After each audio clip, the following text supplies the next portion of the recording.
A two-year KCAL News investigation uncovers serious concern about police selling their old weapons and then winding up on crime scenes. Well, now tonight there is new concern about where police are buying their new guns.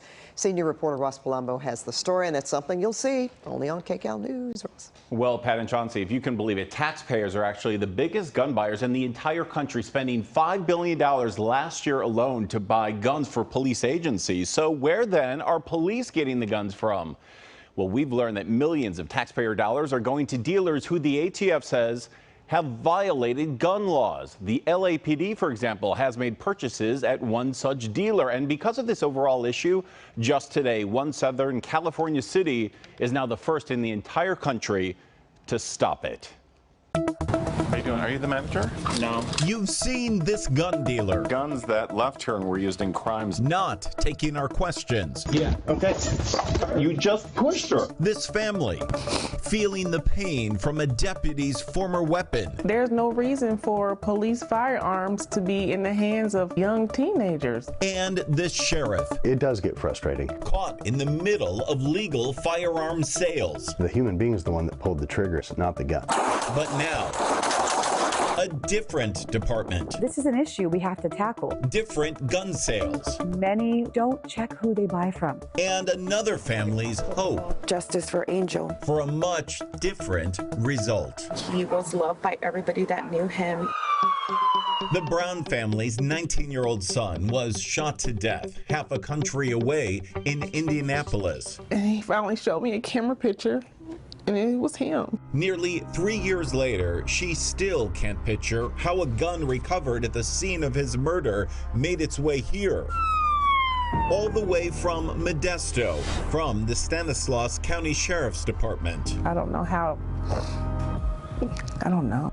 What would you say to his mom? So I would say, I'm very sorry for your loss, but my organization had nothing to do with it. The Stanislaus Sheriff's Department legally sells or trades its old guns to help pay for newer ones to safeguard lives. Pistol, shotgun, rifle, they all go to one dealer over in San Jose.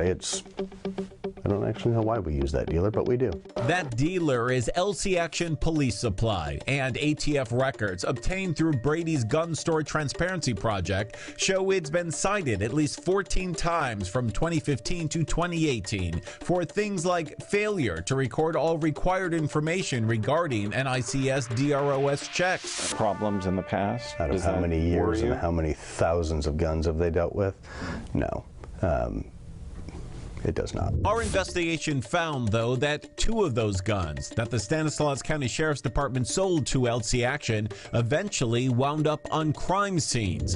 It's unclear how many times they changed hands after leaving the dealer, but one of those guns eventually arriving at the murder scene of Cameron Brown. It's something LC Action Supply didn't want to talk about. Are you the manager? I'm with CBS. Huh? How's it going? CBS. Yeah, you guys can't be in here right now. Okay.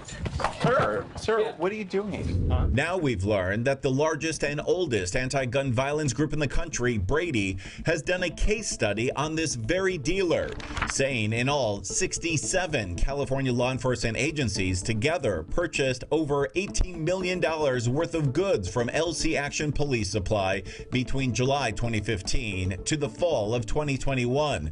All while Brady says LC Action has actually had more than 40 violations of federal firearms laws since 1995.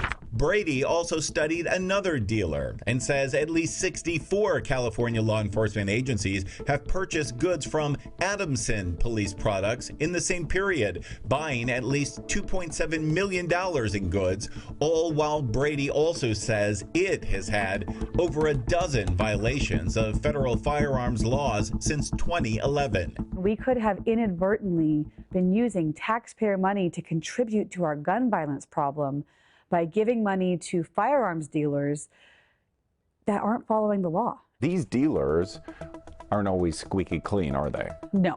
And that's what Brady has found. Our investigation also found San Diego Councilmember Marnie Van Wilpert's own police station was one of those that previously bought from Adamson. Documents from 2019 to 2021 show purchases totaling more than $70,000. Is that a problem? It's a huge problem. And the fact that we did not have a procurement ordinance in place to catch that from happening is exactly why I'm pushing this law today. Today, San Diego is now the first in the nation to pass a law requiring dealers to disclose any violations before selling firearms and ammunition to city agencies and police.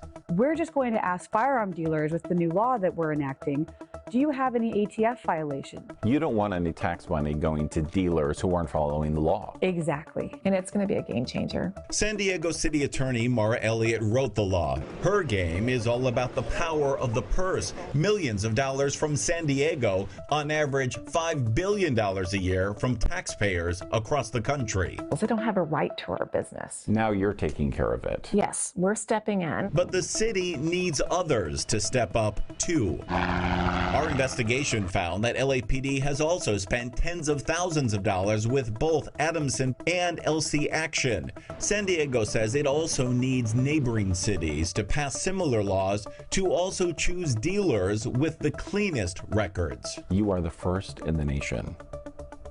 You hope you're certainly not the last. Correct. I'm hoping this will be a model law that other cities can use, because gun violence doesn't stop at the city borders.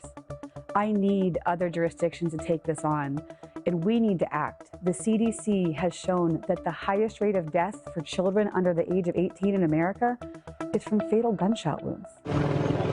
Angel Dominguez Gaspar Gallegos was only 12 when death came from a stray bullet in San Diego on Thanksgiving. And this is him here. And like the mother of this murder victim, connected to a gun California deputies once sold. One more gun on the street actually changed our lives forever.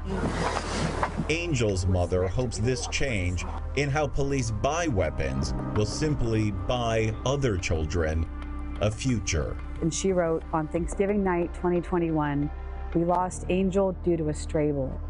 Something has to change, and please note I support the procurement of firearms ordinance. And that ordinance in San Diego just passed a few hours ago. It will be at least 30 days, though, until it goes into full effect.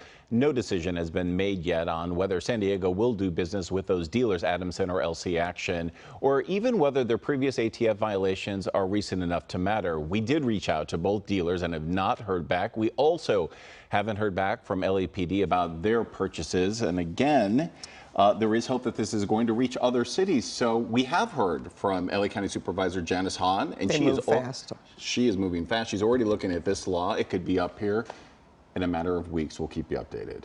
We really want to hear more about that, especially what LAPD does. Thank you. They're not talking. We'll let you know when they do. All right. Thanks, Ross. Of course.